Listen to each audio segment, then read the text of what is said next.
Yeah, and I think I got one. Hey there, guys.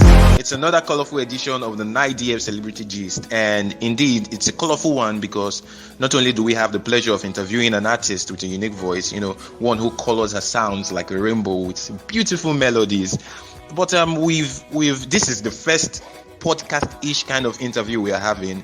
We've progressed from the regular thing we used to do, and that's growth. So without further ado, I would love us to meet our guest, and it is no other person than the delectable Efezino.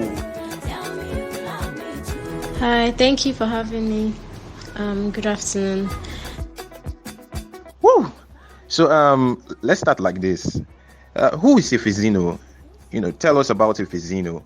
Of course, we know you're a musician, but we want to know more about Efezino.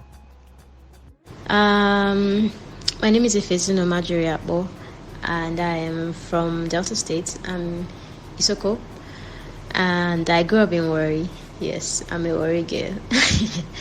And I'm from a family of 6. I have 3 other siblings, and I grew up in a musical family. I grew up in choir. I joined the choir when I was about 8 years old, and my siblings all grew up in the choir. My brothers can play drums, piano. My younger brother the guitar.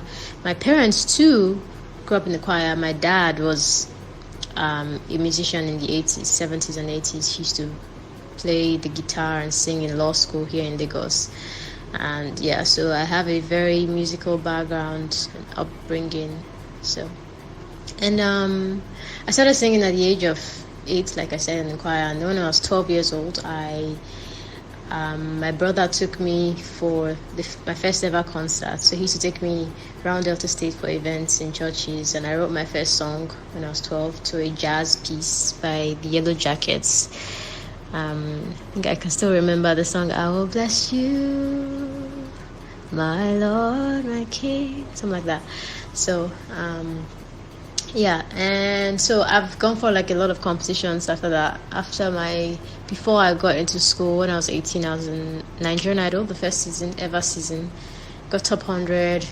The second season, I got to, third season actually, I got to 6th position before I was eliminated. And then I went back to school. I studied human anatomy, and then I went on The Voice also, and dropped my first single, Amere EP, second single, and hopefully third single. I already even just give you like a whole summary of my musical journey, but I mean, I've been doing this for like a couple of years. I've worked with a lot of people in the industry, and so Efezino, basically, that's my music background.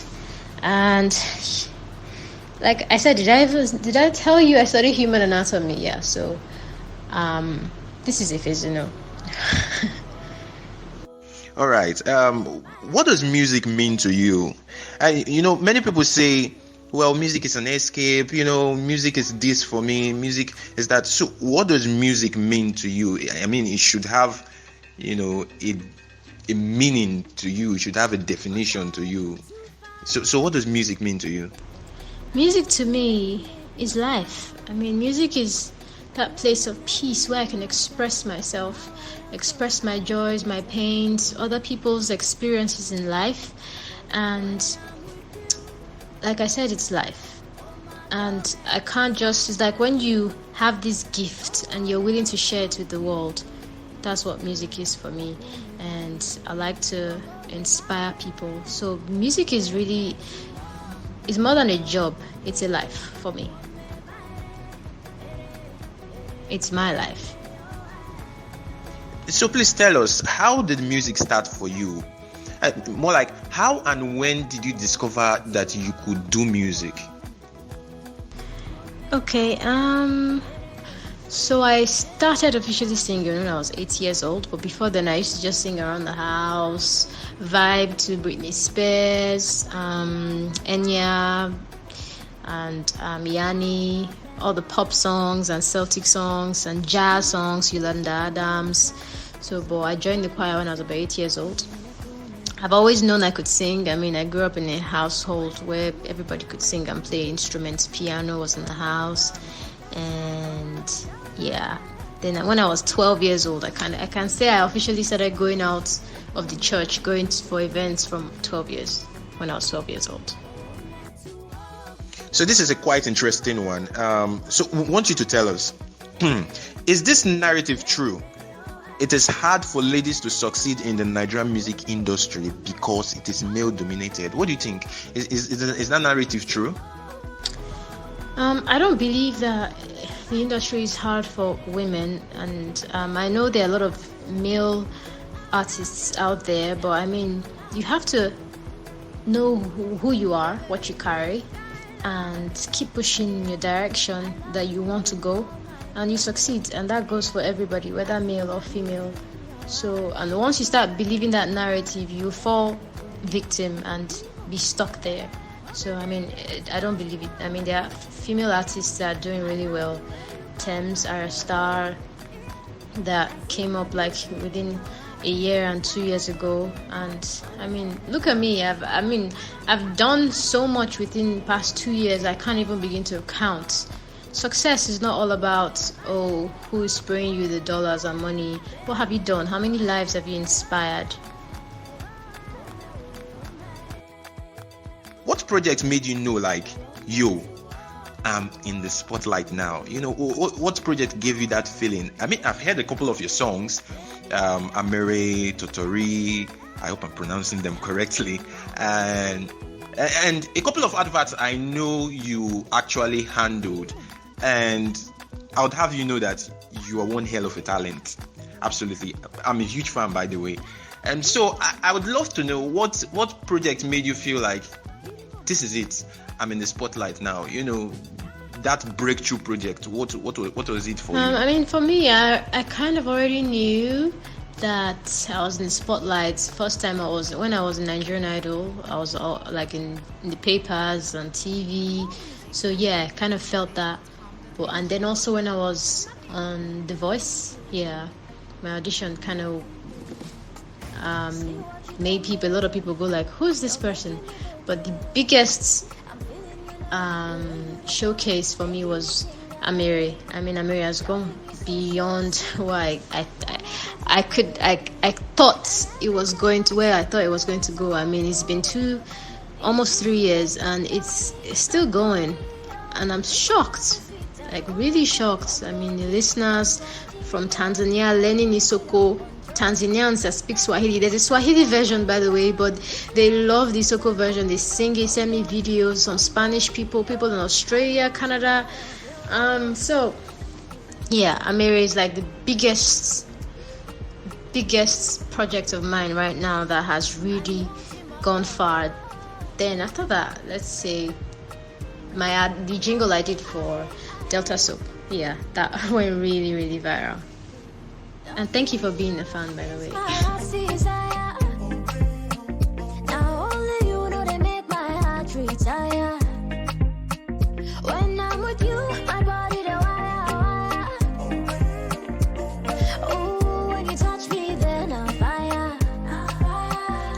What was growing up like for you? Now, I'm asking because I want to ask, did you envision music? Or you just grew up like the regular Nigerian kid that wants to be a lawyer or a doctor? Because there are just very few kids that, maybe more these days, that say, oh, I would love to stand on stage like this one day and sing. Back in the day, if you told your parents you want to be a singer or a footballer, huge trouble. But now it's more of a thing. So did you envision music, or is something that just happened, you know? Yeah, I'd like to say yes. I envisioned music. I envisioned a career in music. I always knew I was going to be an artist, a musician, a singer, even more. So I grew up in a quite supportive home Although when I was in secondary school, I told my mom I wanted to study music, and she was like, "No, ka." She was like, "No, I can't go to school and be hitting drums and like jumping around with other people that don't take life seriously." And she was against it at first, but my dad just kept quiet. I mean, he understood. He studied law, and he was a musician when he was in school and when he was younger. So I remember when I studied human anatomy, I came back from school one day and I was like, I'm done. I can't keep going into the cadaver and cutting up cadavers. Like I don't find joy in this. And then like he was like, okay. I think he was trying to play this whole psychology thing on me, and I told myself, come on, you're almost done, just finish. But yeah, I always knew I was going to go into music full time. So immediately I graduated, did my 1 year youth service in National Hospital, I went straight into music. I moved to Lagos. But even in between in school, I still used to go for competitions, and they really supported me. They would vote, make all my aunties, uncles, cousins, relatives, friends vote and keep me in the competition. So yeah, I always knew I was going to go into music full time. Yeah, so in continuation per se, if Efezino wasn't doing music right now, what would Efezino be doing? Like if there was this music was not in your life right now, what would you be doing? Well, if I wasn't a musician, if I wasn't being a singer, I'll probably focus on the medical line, the health department. Maybe go into public health or anatomy or pharmacology, one of those courses. But I really like public health, and even thinking of doing that in the future. So yeah, if I wasn't a singer, if I wasn't a musician, I'll probably go back to medical school or pick up a field in the health department faculty.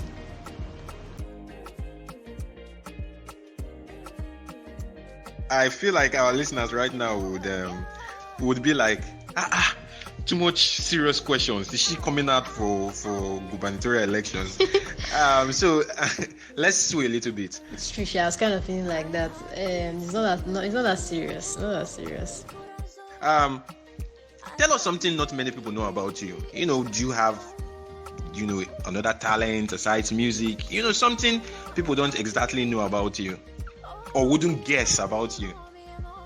Well, I can be a clown. I talk a lot, and I speak plenty pidgin. Let's know. I can be very serious and all, but I like to play. I like to act. I like to pretend I'm Maria from Sound of Music. I know all the lines. I still do since I was 5 years old. And I love food. I mean, if you follow me on Instagram, you see that I talk a lot about food, and not just every food, banga soup and starch, food I grew up with. Yes, I love food a lot. It's not like I eat plenty. I am slim. My stomach capacity is very small, but I love food, and I love to watch movies. Man, growing up, I don't know how I did it in secondary school. I would watch movies till like 2-4 a.m. and still wake up to go to school by 6 a.m. So yeah, those are the fun things I like to do, and sometimes I just like to have fun with my friends and act like a clown. I mean, I think I just posted a video on my Instagram just goofing around yesterday. So tell us, what do you do for fun? And please don't say singing, because we know you would always sing. But just tell us, what do you do for fun aside music? I think I kind of already answered that. I like to watch movies and chill with my friends, play Ludo. Yeah, I'm not very good with card games, but like I'm okay with what, but it's been a while. So I like to play Ludo, chill with my friends, watch lots of movies, watch Netflix, and crack jokes. And oh yeah, I miss my friends though. So whenever Simi is around, we used to like drop our phones and then we'll play like Ludo, play Monopoly. So yeah, those are the kind of fun things we do. Now that she's not around, I still just chill with some of my friends once in a while. This pandemic has not been easy on us, but I mean, we're already getting out of it. We're out of it. But so now I chill on Netflix, mostly right? This period, mostly just Netflix, and once in a while, play Ludo, play Monopoly. Yeah, that's what I do for fun.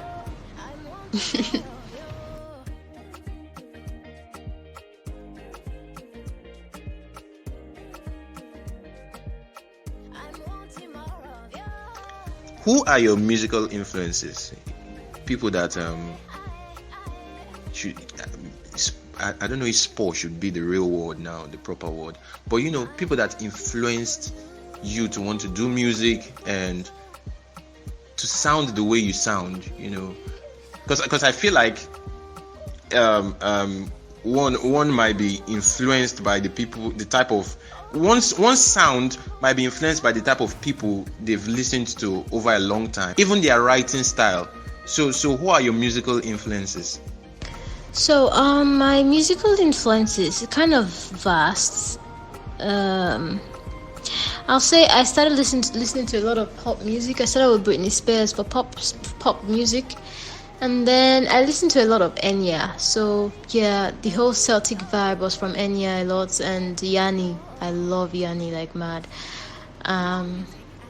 Then as I was growing up, I listened to a lot of Sia before she dropped Chandelier and Cheap Thrills. I've known Sia for like a couple of years, maybe over 10 years. So I listened to a lot of Sia, I listened to a lot of Enya.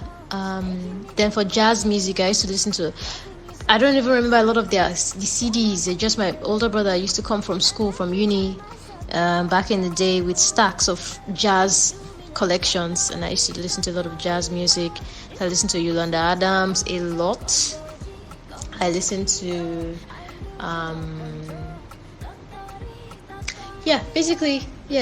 and then I started listening to Adele too before she became really big out of the whole England, out of when she wasn't so big even in America or globally. I knew her from a song she did in the movie, and Make You Feel My Love. That was like maybe 12 years ago. And yeah, so I just listen to different sounds a lot. I watch a movie, and then before there was Shazam, me and my younger brother will look for the lyrics to the song and listen to Tina Parole, listen to Aerosmith. But my foundational, let's say what shaped my sound, I'll say Enya, Yanni, Sia, Britney Spears. Yeah. I mean, I love Rihanna and Beyonce, but these are the people that I started listening to like way back then. I have listened to your songs and they're beautiful.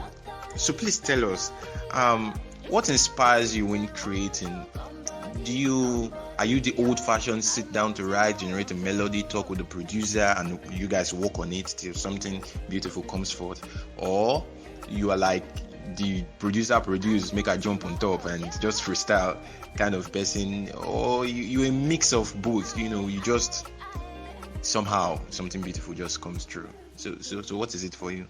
Oh, and before you answer that, sorry, based on the same inspiration, how do you get inspired? Do you get inspired by real life happenings, or you just create, you know, abstract creation, or situations you're going through? You know, we just want to know how you create. I create music both ways. I get inspired by how I feel and how other people feel. Sometimes it's abstract, sometimes it's just, I'm just sitting down, I'm like, I hear someone say something or some really cool line, so I hear something and I'm like, let me try and write a song about this, and it happens and I write a song about it. Let me confess, so the popular Amere you guys love so much, I wasn't really feeling that at the time. I wasn't in love or anything. It just came. It was just a feeling. I was like, let me write a love song. So a producer at that time, Oscar, he was like, Efezino, give me a hit song, give me a really nice song. I was like, oh, okay. I mean, he didn't complain. I wasn't really giving him the songs he wanted to hear. And I'm like, okay, fine, let me just write about this. And that's how Amere came about. And I don't know how I pulled it off. I don't know how I made it sound like I was truly really in love. There was nobody at that time. So I had to learn over the years how to write in an abstract form, and not just based on how I'm feeling, whether I'm happy or sad or just vibing. I had to learn both ways. I allow myself to be very, very vulnerable when I'm writing, so I could just be in a space all by myself at night, 3 a.m. I like to write in the middle of the night from 12 a.m. to 6 a.m. That I get a lot of inspiration from then, where everywhere is quiet. So I could just be feeling stuff and I'll put it down, write it. I could write like a whole song in like 30 minutes and send it to my producers, my producer friends. Are like, what do you think? Like at 1 a.m., waking them up. What do you think? So I've been writing that way for like a couple of years. Recently, a few years back, I learned how to just jump on beats. So I'm a little bit of both, but I allow myself to allow myself to be vulnerable and allow what I'm feeling be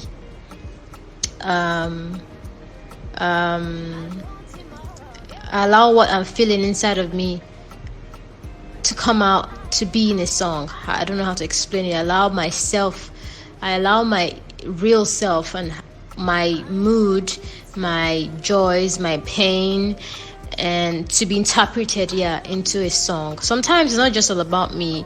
You could be going through something really dark and I key into it, or something really painful, or I could feel the energy, the good energy someone else is feeling, and I put it in a song. I mean, I remember when this Lekito Gate incident happened. The next day I wrote a very emotional song. I can't wait for everyone to hear. And I was scared. I mean, I was terrified and felt like I had lost my innocence and everything, and I put it in a song. So I always allow myself to feel and put these feelings in a song. Try my best to do that. Okay, so let's get a little bit personal, shall we? Okay, is Efezino single or taken? Now, if Efezino is single, what would a man that would sweep her off her feet look like? What would he look like? I'm not saying the characteristics he would have, so that in case you are single, we don't have people that will start pretending and coming around, So yeah, what would your ideal man look like? That's if you are single, but if you're taken, you're off the market, then My brother, a man with the fear of God. Is that not what everybody's praying for? Okay, this is another interesting one. So we did notice you sang backing vocals for Simi's new record, Woman. Amazing record. I love it. I'm a huge fan of Simi. Shout out to Simi, and it's absolutely getting massive streams. We want to know, how did you feel being on that project? And I am asking because the topic woman is a pretty sensitive one, mostly here in Africa, where there's always this thing about patriarchy, you know what I mean. And so how did you feel being on that project? What did that project mean to you? How did you feel being on it? I mean, I have done a couple of songs, backups for Simi before now, and even her husband Kunle. But this one is different. I've been waiting for it to be out for like 2 years now. It's such a powerful message. It's a movement. It's what we all women and our mothers and people before us have always dreamed to hear and to be part of. We are in a society, especially here in Nigeria, where women are seen as just being good in the kitchen, and you shouldn't have equal rights, you shouldn't have a dream. All you should be known for is having children, and satisfying your husband and staying home. But this is powerful. I mean, this is a strong message, and I am so glad I am part of it, even just my voice being in the backing track. So yeah, I'm really proud of Simi for standing in the gap for women, for standing for women, those that can also speak up with their voices, and those that, we all have voices, those that are strong enough to use that voice, and even those that can't yet, Hopefully we all can stand together and speak up for what we deserve and who we truly are and how we should be perceived and seen in society.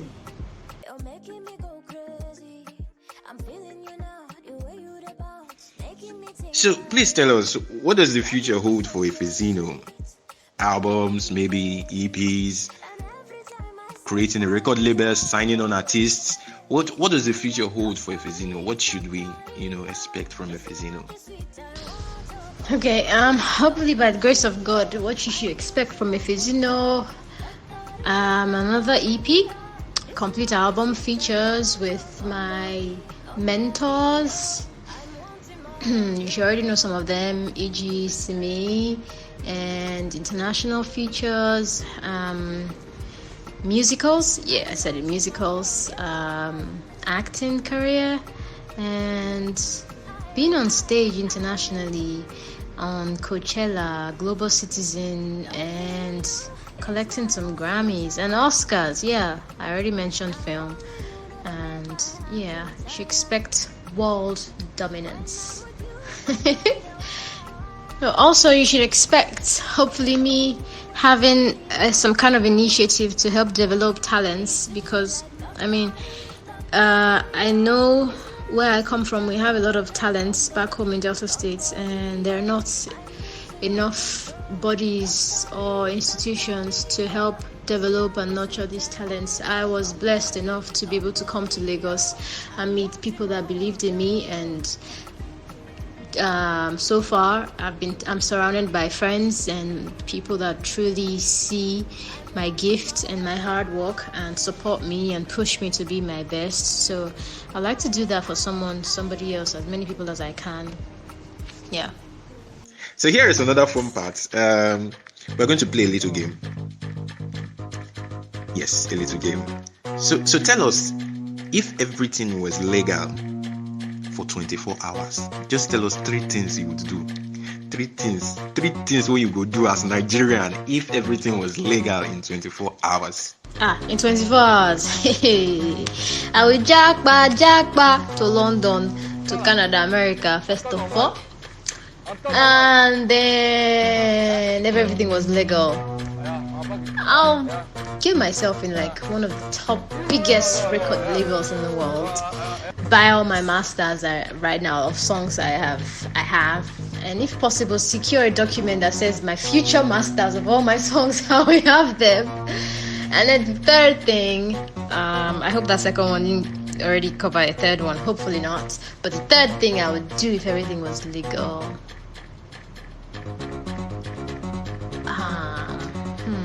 let me see now, let me not be too vain, but if everything was legal, I'll move my whole family out of Niger to somewhere better where my niece could have better life, security, and better education and safety. My parents too.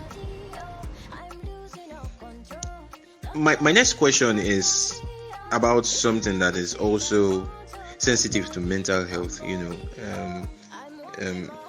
Do you get trolls on social media?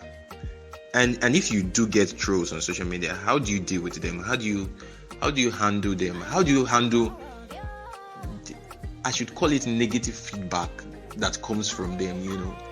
How do you handle that? How do you handle them on social media and handle the things they probably project at you? We all know social media can be a very vicious space, and over the years I had to grow a thick skin. It was hard for me at first, but then I used to ask Simi for advice, and we all know she has gone through her own too, and she would tell me, always advise me to grow a thick skin whenever someone trolls me or says something harsh. And I'm still even learning, but the best way I do it is, I had to learn, is just to ignore. I don't reply as much as I can. I read it, sometimes it hurts, sometimes we're all humans, but I just ignore. There was one comment about a year ago. I remember that comment. I don't remember exactly what he said, but someone made a comment about me posting a video of a white guy dancing to one of my songs, and he was mad. He posted mine and tagged me. I didn't see it, and honestly, I didn't see it, and started saying like harsh cuss words, and I saw it and just ignored it. And luckily, my fans came at him like seriously, and he started apologizing. I didn't have to do anything. But there are some cases that people send me DMs, people say stuff that are really harsh. I just try as much as I can to ignore, and not be caught in that whole web, and then be positive, stay positive. It can be hard sometimes, but something I had to learn, and I'm still learning.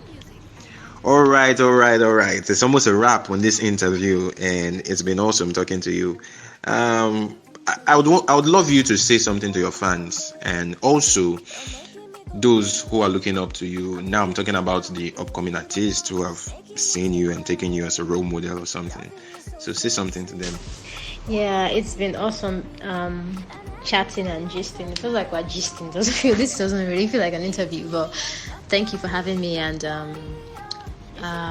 thank you to my fans that have been praying and supporting me all these years. Sometimes when I feel really low, especially when I became an independent artist newly, I was really down, and my fans, some of them kind of notice and they send me messages, pray for me, and it's really touching. Those that support me with words of wisdom, just check on me, just say hi, come on my live, play my songs, do videos, and thank you so much. It means a lot, and this has really pushed me to never give up. Yeah, I said it, there was a time I wanted to just walk away, but when I see how much what I do inspires someone else, I keep going. And so thank you all for all of that. And I like to encourage people that are aspiring to do what I'm doing, and even more, to first of all believe in yourself, believe that you can be great, and start working at it every day, and be prayerful. If you're a Christian or a Muslim, you have to have faith and have hope and believe in what you carry, that you too can be great. We are all great people. First, you have to believe it, and you have to work towards it. What are your social media handles? How can we reach you? Facebook, Instagram, Twitter? So you can reach me on social media. On Instagram, my handle is at Efezino_. At Efezino_. That's for Instagram. On Facebook, Efezino Abo. On Twitter, Efezino_Abo. So Instagram, Efezino_. Facebook, Efezino Abo. And on Twitter, Efezino_Abo. Absolutely amazing. I want to say a very, very massive, huge, ginormous thank you to you, Efezino, for finding time within your busy schedule to have this chat with us. It's been amazing so far, and it's been a pleasure. And of course, we would love to have you some other time on the show. Thank you so much for having me. I'm really happy to be here, to have had this chat with you, and to share my story and to inspire someone else. Hope we get to really do this again some other time. And to our listeners, thank you very much. Thank you for the love. Thank you for the support. Thank you for sticking with us. We appreciate this. We see this and we appreciate it. Thank you. Till the next time we'll bring you the Nigerian celebrity gist. Please stay safe, and COVID-19 is real. Really, really stay safe out there, guys. And show somebody love today. I'm signing out now, and would catch you some other time on this same channel. All right, cheers.